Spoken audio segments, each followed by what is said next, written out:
In the heart of Paris, tucked away from the bustling streets, stood a quaint little café known as Café Secrets. It was a place where lovers whispered sweet nothings, artists sketched their muses, and the air was thick with the aroma of freshly brewed coffee and the promise of untold stories.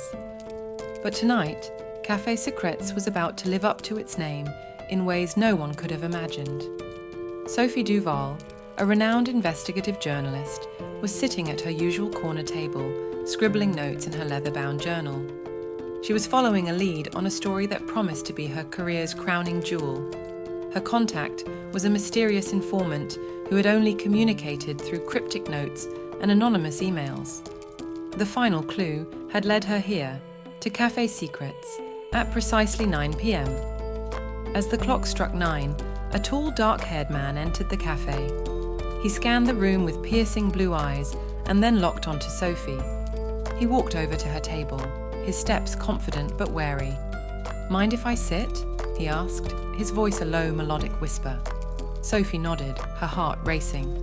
The man introduced himself as Marc, and he quickly got to the point. "The story you're chasing, it's bigger than you think. It involves high-ranking officials, secret societies, and a conspiracy that dates back decades." Sophie leaned in, her eyes wide with intrigue. Marc began to reveal pieces of a complex puzzle involving embezzlement, blackmail, and a trail of disappearances. But just as he was about to disclose the key piece of information, the cafe lights flickered and went out. A collective gasp filled the room, followed by a tense silence. In the darkness, Sophie felt a cold hand on her shoulder. She turned to find Marc gone, replaced by a woman with a sharp gaze and a steely demeanor. "If you want to stay alive, you need to leave now," the woman hissed.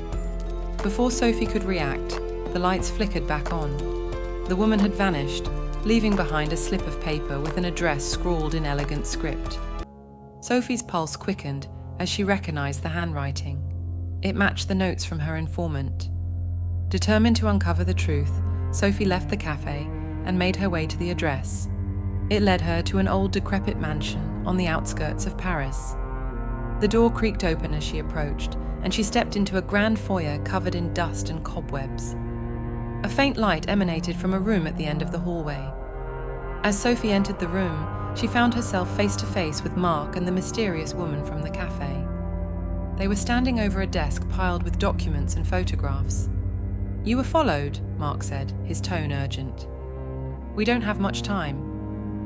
The woman, who introduced herself as Isabelle, explained that they were part of a covert group working to expose the corruption Sophie had been investigating. But before they could reveal more, the sound of footsteps echoed through the mansion. "Run!" Marc shouted, shoving a folder into Sophie's hands. Sophie sprinted out of the mansion, the folder clutched to her chest.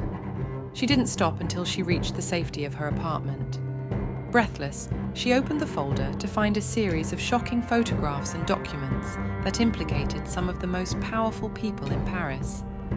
Just as she began to piece together the evidence, her phone buzzed with a new message. "This is only the beginning. Trust no one." Sophie's heart pounded as she realized the gravity of her discovery. The truth was far more dangerous than she had ever imagined, and she was now in the crosshairs of a powerful enemy. The story was far from over, and as she stared out at the Parisian skyline, she knew that her life would never be the same.